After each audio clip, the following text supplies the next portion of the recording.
All right, you can do your intro right now. Okay. Hi, my name is Hazelnut XX. I'm an adult entertainer. I'm a porn star. Make sure you watch my pornos.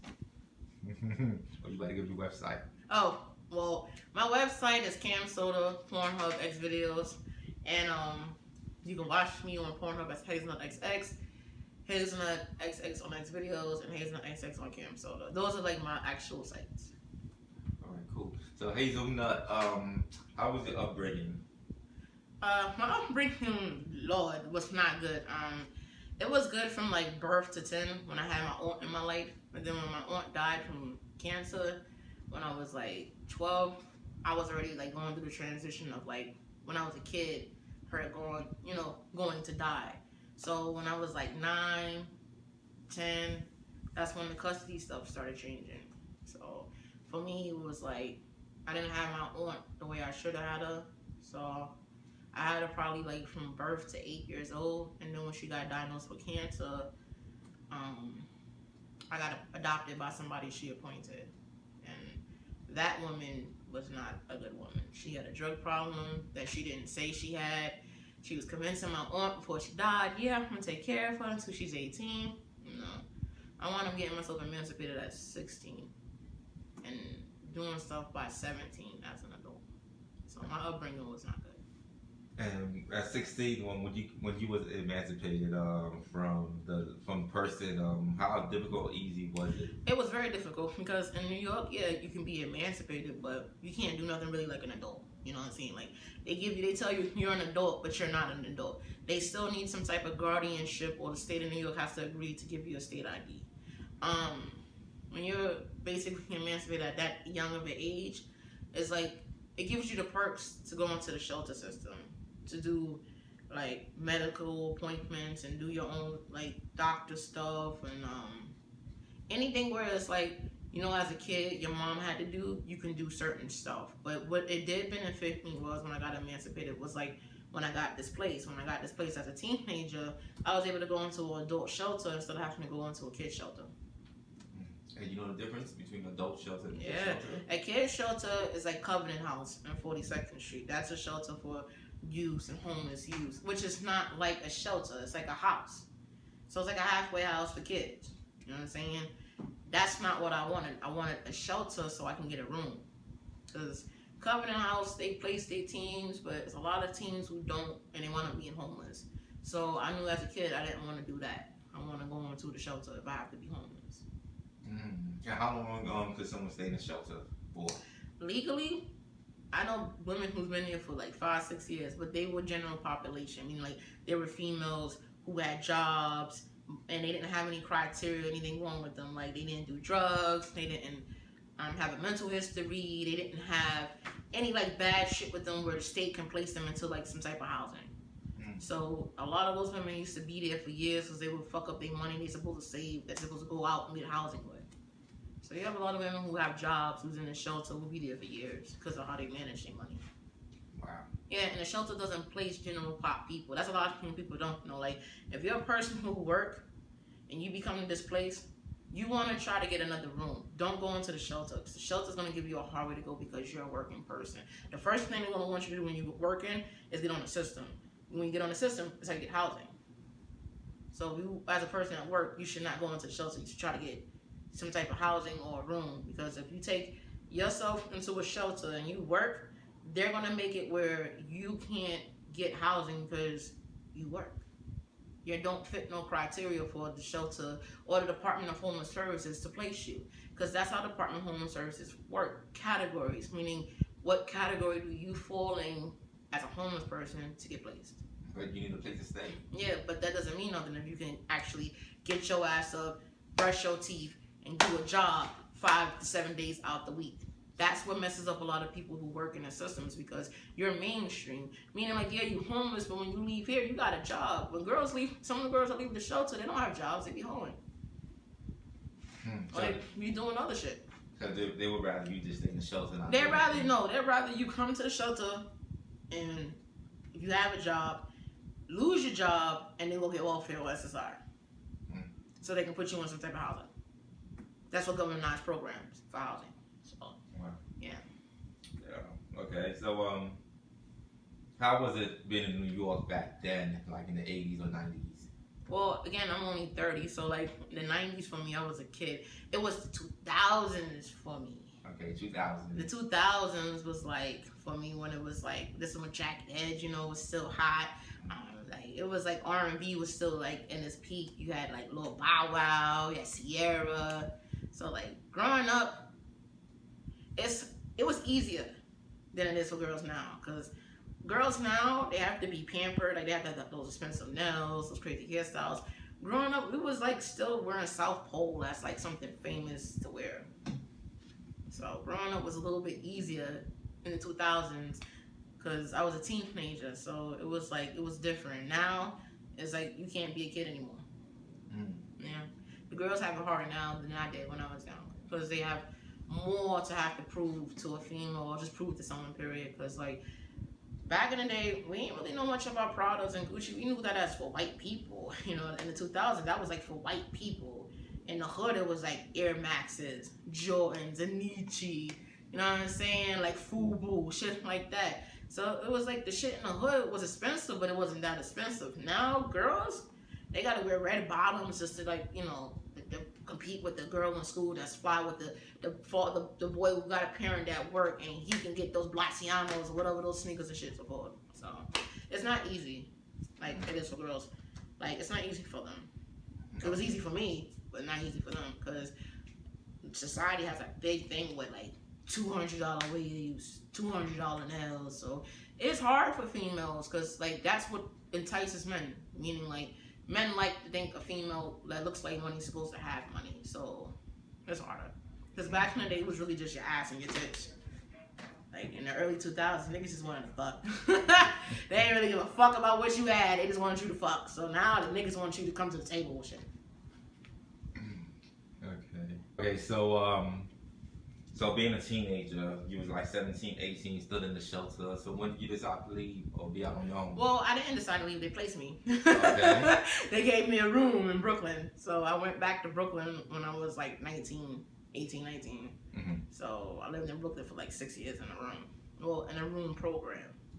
So like I was in like a 3-bedroom apartment. We shared the bathroom and the kitchen. Okay. Yeah, for 6 years. So I would say when I turned 18, I got moved out the shelter into the housing program that did the rooms, and I was there until I was like 24. All right. Mm-hmm. Then when did you decide to basically become a porn store or adult store? Well, I was doing that when I was in Brooklyn. Like I was doing porn my whole life, if you want to be honest. Like from porn, I feel like is when someone takes the initiative to record a sexual act. That's when it becomes pornography once you videotape it or you take a picture of it. So if you want to say, like, I've been doing porn since I've been having sex. Because if you count sex tape stuff, which is like a big thing, home-based like type of porn, that's a big thing. I've been doing that shit since I was like, what, 12, 13, when I was young, you know what I'm saying? So like, I've been doing porn like my whole life, but when like professional porn, it hit until I was like 17. Mm. But like, niggas already knew me on the street. Like how? Meaning like sex tapes, because it's like you fuck a dude that's like fly or whatever, and he records it. That's like how they make money. That was how people used to make money back in the day. Remember, niggas used to sell pornos on the street. Yeah, VHS tapes. Yeah, so back in the day, it used to be like if you can burn your own porno, you could give it to somebody to sell. So people was jacking off. Guys was jacking off to me for years, or for the shit they was buying off of street corners and stores. When they used to let you have, remember when the stores and the bodegas used to carry pornography before they changed that law up here where you can't sell that stuff. So if I dealt with a nigga and he recorded me and he gave it to somebody and he put it on a DVD, boom. Nigga was watching me suck somebody's dick and I wouldn't even know it. When did you realize it? Oh, I realized it when I was like 16, right? And I used to live in like on Fordham Road area, and when I would go on Fordham Road, like guys I didn't even know would like be like, yo, I seen you before, and I'd be like, what? Where you seen me at? Oh, no, I told you, you don't look at me like a weirdo. I'm like, what you mean? And niggas would be like, well, my mans. First thing they hit me with, my mans. My mans had a tape or whatever, and I was seeing you mop some dude, and I was like, ah, shit. And I was at 16. So I guess you could say I was being exposed. I was being exposed with my thoughtism. So yeah, so I got exposed because I mean a lot of guys didn't take those intimate moments and be like in their mind. They always had hidden cameras, or they would have the camera on me and be like, I'm not gonna show nobody. So by the time I was 17, it was like, fuck it. I did this shit my whole underground teenage years. Let me see if I can make this into something. And I did. You said underground teenager. Yeah, because like when you're 16, 15, 14, you're not legal. That's underground. That's niggas ain't even supposed to be watching that shit. So it was like underground. That was like underground age. Like I was fast and like ready like Caesar's pizza. I was hot and ready. So it's like that was underground because it's the truth. It wasn't mainstream. It wasn't like people was buying that shit in a store. They was buying that shit from who they knew had it. You ever tell somebody stop filming in the process? No. A lot of times I didn't have a luxury to do that because it was either I needed something. Like I was a teenager who had a fiend for an adopted mom. So all the money she would get from the state of New York for me, she's smoking it. So she put me in situations where I had to fuck a dude when I was a teenager for sneakers, clothes, a roof over my head. Roof over your head? Yeah, because you're having a fiend for a mom and she can't get ahead. You don't think she gonna try to bring a nigga in there? You don't think she gonna try to use you because you young? So I had to. And that would be like every night? No, it would be like when she ain't have no money. So like the first time she did that, I was like 12, and I wasn't even living with her. I was like living with her legally. I was supposed to be living with her legally, but I was living with somebody else at the time, and like I wasn't even there a full 72 hours, and she was bringing a strange man in and told him, "Oh, you want to meet him?" So I'm like, "Okay, that's your friend." And then her whole thing was, "Okay, yeah, that's my friend." And then I'm in the back, which is the bedroom. She comes in and she's like, "Oh, I want you to go hang out with my friend." And I'm like, "What do you mean we're going to hang out with your friend? I'm only 12." And she's like, "Well, you already fucked him." So I was like, "Nah, let me just go back to where the fuck I was at." So it was one of those situations where like she would tell a nigga they could fuck her, but then if she thought I was there, I was gonna do it. And I never did. So I had to get away from her because she was trying to force it. Meaning like I wasn't one of those girls who got victimized because their mom was a user. Because I fought and I ran the streets. So that saved me, you know, because it was like she was trying to make basically pimp her own kid if she could for a hit, but she didn't get to do that. So I was happy. Okay. All right. So when you started porn, what was like your first professional experience? When I did the tryouts for WCP, and they had us come to a location in Manhattan, because you know back in the day, if you did anything in Manhattan, that was like, you was like famous, like you getting up there. So like when they sent us, they gave us an address on 34th Street, and there was a studio. I was like, oh yeah, I made it, because it was like when you came downstairs, you had to give them a name just to get in the building. Yeah, so it was one of those things. Like it was like a loft building, so it was like you going. There was a doorman, and then when you went in there, they had like that garage elevator where you had to open it. So I took that shit like 3 floors up, and when you got off on the 3rd floor and walked a couple down the hall, it was a real like studio where they had like the people, like not a lot of people, but like 4 people. Back in the day, that's how real professional porn was, where they had a makeup artist, outfits, a bathroom, a water boy, and a fluffer, which is the person that's supposed to make you relax before the scene. Meaning, like, you could have sex with them if you want to. Oh. They pay fluffers, though. Fluffers make more money than porn stars. Because they're the people who have to fuck us if we can't perform. Meaning, like, say, for instance, a guy can't come. That's the girl they're using behind camera to mock them. Because I seen it myself. I was like, oh, shit. Like, well, he can't come, so you gonna finish. Like, because when you fuck as a female, your pussy get tired. Like, you get sore. So, like, I done seen shit where, like, a bitch was like, I can't take it no more. And then, like, they'll stop it there for editing. And then, like, you'll see him go, like, in the cut with the fluffer girl. And you know they went into the bathroom to do something. And then, like, before he's about to come, you will see him come back and finish the scene. Okay, and they still have that now? No, not that I know of. Because now, like I told you, New York porn is not like that. It's not like I said, companies ain't coming out from New York, from other states to shoot in New York anymore. Because that was, the West Coast production was a California production. So they did things how they did it. But if you're doing porn in New York, don't even fix to think it's like that, because it's not. Okay. It's not. So what happened with WCP? You got your first scene. Yeah, I got my first scene, and I did a couple of scenes with them, but then I got dropped. You got dropped. Yeah, because I didn't want to fulfill the contract. I did enough for the agreement to get the contract, like the terms of the condition, so you can get into a contract. But once I got the contract, I didn't like it, and when I didn't agree or I guess renegotiate it, they just didn't fuck with me. What's in a porn contract anyway? Well, if you're doing a real actual conglomerate, they might sit there and want you to sign a contract, which means you can make $100,000 in a year, and then you get royalties of $8,000 from your scene. So your contract could be estimated $200,000, but they're not going to pay you exactly the $200,000. It'll be $100,000 in a year, and then the other $100,000 is from perks of the contract that they said they'll give you the rights of, the sales from your content, or the sales from your pictures, or sales from this, sales from that. So porn contracts really isn't what people think. A lot of people think you sign a porn contract, all the money's gonna come from the company. No, your sales still gotta give you money for that. Wow. So you can sign a contract with a real live company, and they'll still pay you off of your profit of what you actually making for them, not just what they say you signed. That's interesting.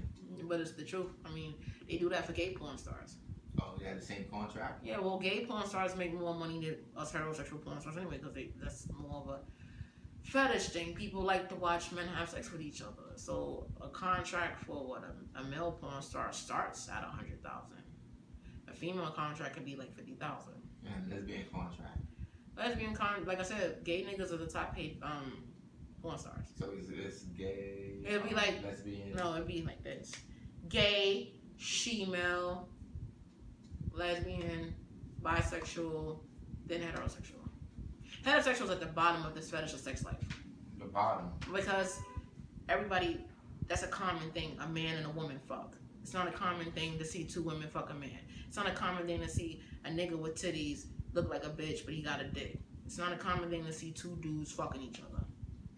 It's common. You can go walk down the street and probably, if you look in a car or you in the right place, you can see people fucking. At least in New York. This is the truth.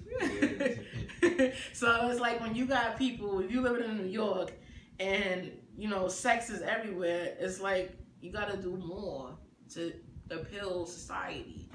Even for me, I don't do certain stuff because I want to have a life out of porn, and that's what I was able to give myself, even though I had to get back into porn. I don't want to do certain shit where it's I'm being judged. You're gonna be judged for everything you do, but it's just certain type of stuff you don't want to be judged for, because that runs into your reality, and then it runs into your love life. Niggas want the bitch that they jack off to until they get the bitch they jack off to, and then they hear the horror stories or they hear the whole stories, and it's I don't know if I really want you. You know what I'm saying? And you got a lot of dudes who want to deal with the porn star bitch because of who she is, because of her image, because of what she got going on. But then when they get involved with her, they're not hoping her stay on the path to what she's been doing before they met each other. They're not sitting there taking the initiative to make her great. So a lot of girls have to try to get a relationship and do porn, which is hard because most niggas aren't open-minded for that. They don't mind watching you, but once they start fucking you, they don't want you to do nothing. That's what happens with me. That's why I can't do certain shit. I can't do certain shit because of my personal life. So I'm speaking morally for myself. Me being a porn star, I can't do crazy shit if I still want to fuck the same nigga. You know what I'm saying? If I still want the same nigga to eat my pussy. You know what I'm saying? So it's you can't really do porn if you you could do porn, but if you want a relationship or you ever want to be married, it's not the profession for this. So what happened after West Coast production? I just went freelance and just started moving around and doing other stuff, and I got involved with Vodcast Entertainment. That's who I recently had worked with, and I did a solo scene, and he's a production, and then after I worked with him, I took a break. So I was going for at least 3 to 5 years, and then I decided to get back into it. I would say by 2014, and the first person I picked me back up was Mike Dirty. Then it was Rick Nasty, and Black Star Entertainment after that. So I didn't work for a lot of companies, but the companies that I did work for, it was like they have so much exposure up there. It was like it basically really illustrated my foot back in the door because I guess who they were and me just being one of the girls in the backdraft is what like a lot of people up here was like, oh shit, I seen you on Rick, or I seen you on Mike Dirty shit. So that's what helped me. Meaning the people I chose to get back and to do the scenes with is what boosted me. Mm-hmm. So it wasn't what I was doing, it was who I was doing it with, I would say. All right. And it took you 10 years to become a porn star. Yeah, meaning it took me 10 years for the white people to be like, your scenes are production porn scenes. Meaning like it took 10 years for the white Caucasian community to accept urban community porn. Like the shit that we do up in New York, that's urban. That's not really like black, that's urban. Because, you know, we have white, you have Latinos. So that's urban. It's not just one bracket of people, that's urban. Mm-hmm. So it took 10 years for the white community to acknowledge the urban community of porn. 10 years? Yeah, because when I submitted myself to Pornhub and X videos 5 to 6 years ago with the same scenes I submitted them with now, it was, oh, you're not a porn star. So what would they label a porn star? Meaning like they label a porn star over the content, how the content look, who the content is under, and if they're a production. And that was it. Yeah, so back in the day when I submitted the same scenes or different scenes with the people that's up now, well, you got Pornhub and X videos telling me, oh no, that's not, you're not legitimate enough. But now since they're more legit, or I guess they've got more exposure, and they got the girls that, you know, a lot of companies in they could have, it was like the same scenes had a different impact now. Mm-hmm. The same people had a different impact now. So, wow. Yeah, so the 7 scenes that I submitted to Pornhub and X videos to show that, hey, you got my scenes on your site was enough legally to give them the credibility to be like, yeah, you're a porn star now. It's like every company has different rules or different standards. Nah, it was the white aspect of the porn that blocked a lot of the black aspect of porn. It's the truth. Because it was like back in the day, porn companies, black urban porn companies was owned by black people. Now it's not like that. It's white companies doing black porn. I mean, they got a black section in their company now. Not how it used to be. Like, you used to be a girl and go to a company that might be like black and it's all predominantly the staffing, management, black. Now companies are more diverse, but back in the day, if you wanted to work for Wicked, you had to work for Wicked Ebony, not just Wicked. Now, if you black, you just Wicked. You know what I'm saying? Like, it was like in the early 2000s, late 2000s, it was a segregation thing. A lot of people don't talk about it, but it was. It was just like, the white people ain't want to fuck with you unless you was fucking white people. And I don't fuck white people. Not saying there's something wrong with that. I don't do it. Okay. So because I wouldn't do those white scenes, I wasn't considered good enough to work or be acknowledged in the porn community. And the white scenes that you wouldn't want to do is like a typical regular white scene? I mean, what's typical with white people? You see how aggressive they do fuck. They be like, argh. Then they be wanting the girl to catch it all in their mouth and shit. Like, if you watch my scenes, I typically catch it on my cheeks.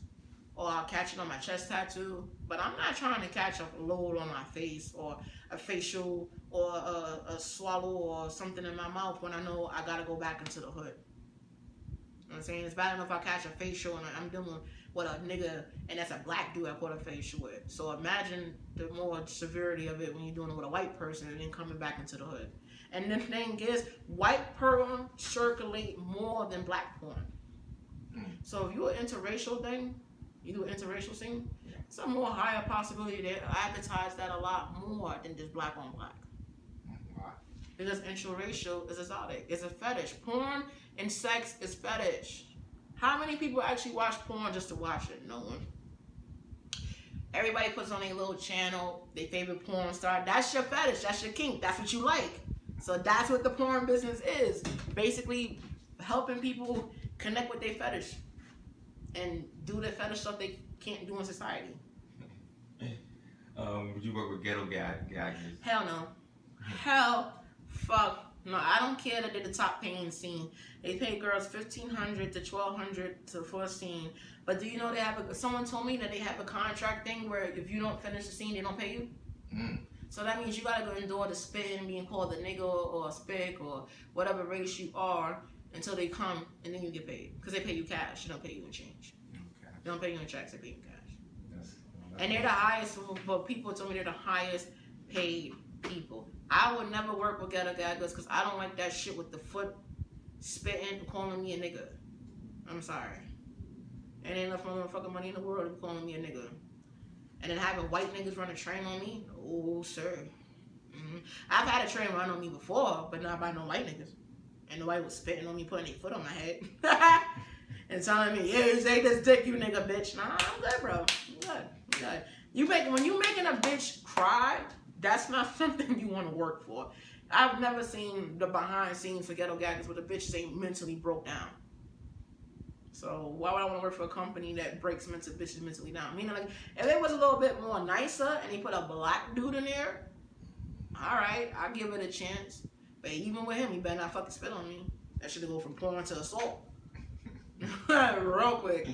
Yeah, so I'd stay away. That's what I'm saying. I stay away from companies like that. Like, you know, I wanted to work for Bang Bros and Realty Kings, but I've noticed they like a lot of interracial gangbang. And I'm like, I'm not doing that.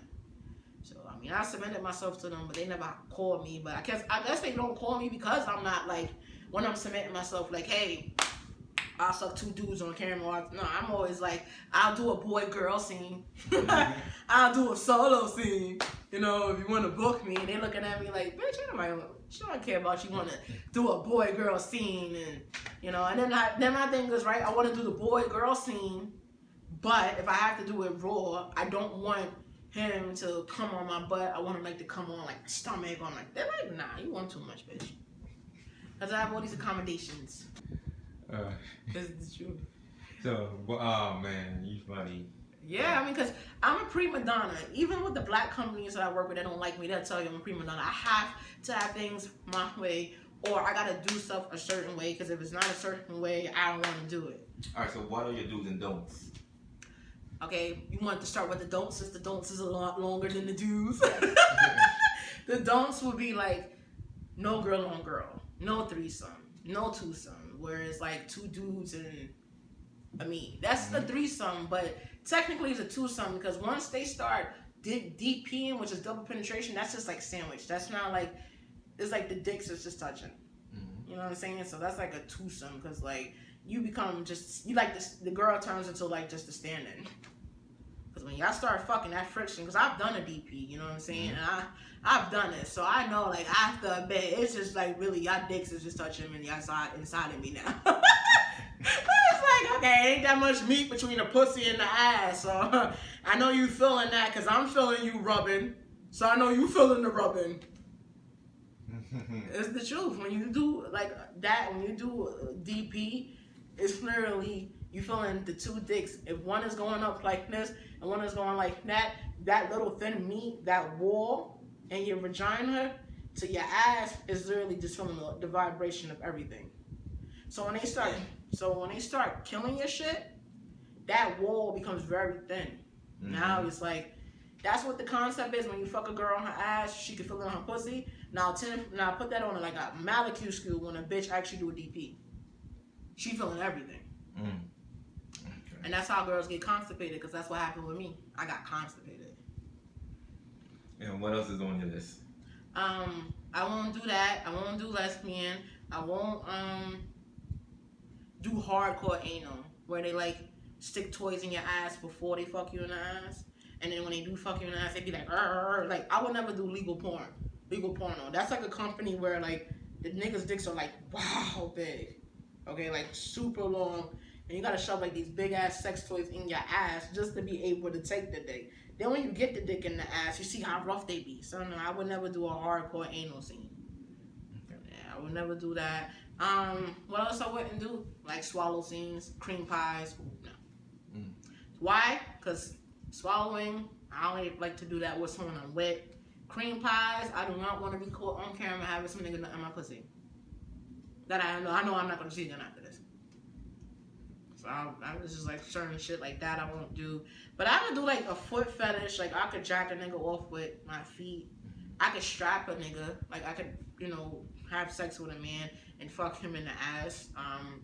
I could do like the mistress work where like a guy want to, you know, a girl to paddle them, or make them like lick a shoe. I could do stuff like that, but like Anything sexual? nah, cause you get there's a thin line between sex and beatdowns. Like I've learned, like fuck, which is a thin line between love and hate is sex and beatdowns because I've learned and went through stuff where like niggas will watch the shit you do on camera and believe that's how you are in person, and then when they see you in person and you don't act the way they act, now you getting beat up. Now a nigga want to punch you, but this is New York. I don't know about a lot, but niggas up here beat bitches, or niggas up here like to fight bitches, so. You tell reject a nigga down, up, down in New York, they want to hit you with, fuck you, bitch, stupid bitch, and then want to follow behind you, and if you gotta be like, fuck out of here, then you getting hit on. It's the truth. It's so the truth. And that's been like that before I was even born. That's just how New York niggas is. You can't reject them. Especially if you reject them in a public place, they want to tailgate you, like, you think you fucking better than me, bitch. Like, what, nigga? I didn't even say nothing. Like, I just kept walking. Like, I felt like most of the incidents I've had when I had to fight a dude was worse because I just kept walking. Like, I got into it with niggas I don't even be engaging. I just be trying to walk and a nigga be like, hey, bitch, fuck with my ego. And I'm just like, ah, shit, I gotta fight this nigga. What's the hardest part of your job? Hardest part of my job is my twerk videos. Because I could do a little sign, but I'm not a real dancer. Like, I'm not really like one of those bitches who really, you know what I'm saying? I can move my butt when I have to, because you see I can, but that shit, after I do like a 3-minute video of me just dancing somebody's song, I am tired for like 3 days. Just moving my ass, like, that's why I can never be a stripper. Because strippers, they're the most hard-working women. And the most, like, strong bitches. You ever seen strippers? Bitches are strong. They got muscles. They lifting their weight and other bitches' weight. So, like, you gotta be an athlete to be a stripper. Oh, so what's the actual job of a webcammer? What's the actual job of a webcammer? Yeah. I'm supposed to be this type of bitch. You ever seen the commercials for Jerkmate? There's a new app where it's like you can press on the app and it's called Jerk. Jerkmate. I don't work for them, but I've watched it and I've seen them. Jerkmate is like what webcamming should be. Like, you know how you're supposed to click an app and the girl's supposed to do it from the comfort of her home or wherever she's at. That's what webcamming is. Webcamming is supposed to be, you're supposed to pay me to touch myself, do all the nasty shit from the comfort of my house. And you're supposed to just jack off to it. Like, I'm supposed to give you live porn. That's what webcamming is. Live pornography with yourself. Or if you bring someone into your life. I mean, like, if you bring someone to do, like, with you can. Like, you got people who do that. You got couples who fuck on a fuck in front of a laptop, and it could be like 1,000 people watching from a laptop. So you might not, it's not like the old school days where like the old sex rooms where, you fucking in front of a mass of people. But it's the same concept because when you finish coming, you can feel the eyes. I feel the eyes when I do my cam soda. That's why I be having problems doing it. Because when you do webcamming, you gotta be a whole different person. You gotta be nice, you gotta be polite, you shouldn't curse, you can't smoke, you can't drink on live. So like when you're doing a live webcam, you can't do narcotics, you can't do anything to ease you. So you gotta be like bubbly, even if that's not you. So webcamming is difficult. I love it, and I love my company, Cam Soda. I love them, but they even them to tell you, like, I always call them a cam support model number, like, well, I don't know how to do this.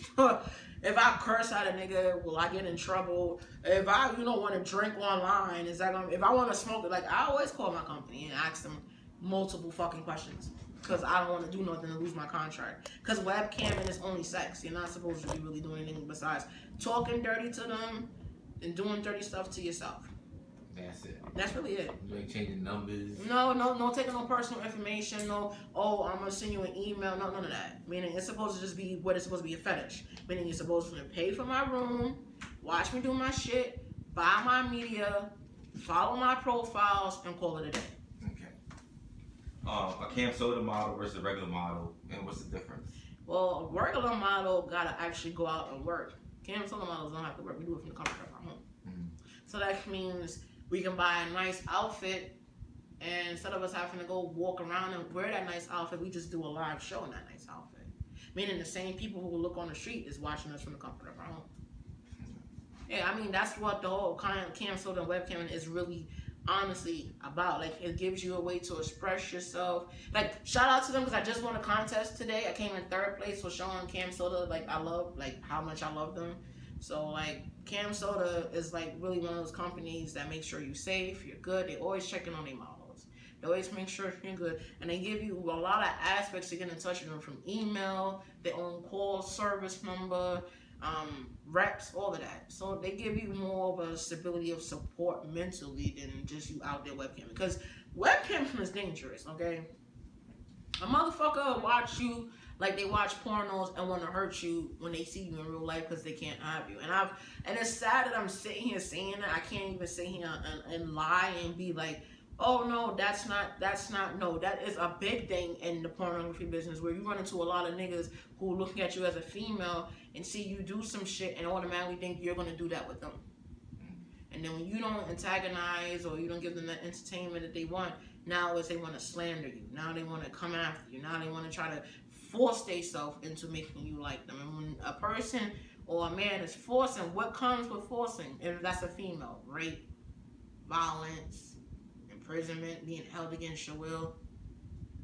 So it's very dangerous. I tell girls, it's dangerous to do porn. It's not that dangerous to do webcam. Because if you get assaulted by somebody and you do a webcam, they can find them because their information is registered, their credit card, their first and last name, their real address, because they got to buy tokens. So like if a person that, you know, assaults you and they've seen you on a webcam, when the investigation actually is filed, they'll be able to run the receipts. You know what I'm saying? They'll be able to give the proof that, hey, this happened. Okay. It's safer. Like, it's safer to do it with a company than it is to do it on your own. It is. So do you plan on retiring anytime soon? No, I thought I was going to retire years ago. That clearly didn't happen. I'm 30, still shaking ass. Still making 15 cents into $1. That's really what it is. I went from trying to make 15 cents into $1 and just making 50 cents. I really did. I went to trying to making that old saying, trying to make $1 out of 15 cents to making 15 cents $1. Yeah. Anybody you want to work with? No. No one? No. I know.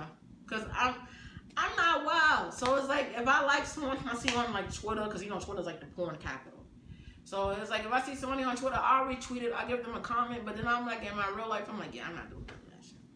No company you want to work for? Nah, I mean, I'm not wild enough to work for companies. Like, I'm not doing boy-girl scenes, and I'm not doing boy-girl scenes unprotected, okay? I'm not doing blowjobs and facials. I'm not doing blowjobs and swallowing scenes. I'm not even doing cream pies. I'm not doing anything. I don't really have anything for New York Productions. If you look at New York Productions, they really don't give a fuck about that solo shit or that BJ shit. They want content. Content is fucking. So I know I'm not gonna be fucking no time soon because of my personal life. So I don't got nobody to work with. That's the truth. I mean, like, I think like being a porn star and trying to be in a relationship is hard because it's like if you got in a mood where you be like, yeah, I know I can make big money doing this and the third. You got to think about your partner you with and be like, damn, I don't do that because he's gonna be mad and that's gonna be the biggest shit. So it's like I would rather be happy doing it some way than not doing it at all and not be happy. You know what I'm saying? Because porn don't make you happy. You can't be with them niggas who's fucking you crazy on camera. It do not happen, okay? It's not like after you fucking this nigga, he gonna hit you up and y'all gonna be in a relationship. Yeah, y'all gonna hook up. You get some dick maybe off camera. And if you do, it's not gonna ever be a relationship.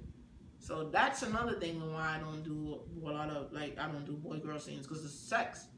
The dick is good. I don't give a fuck what females say that's not the case. If the dick is good, I'm gonna hit you up. I'm gonna speak for myself. I'm gonna hit you up. I'm gonna be like, yeah, I want some dick.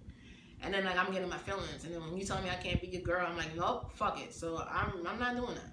I'm not doing fucking none of that. I keep fucking the niggas I'm fucking and do my little shit and call it a day.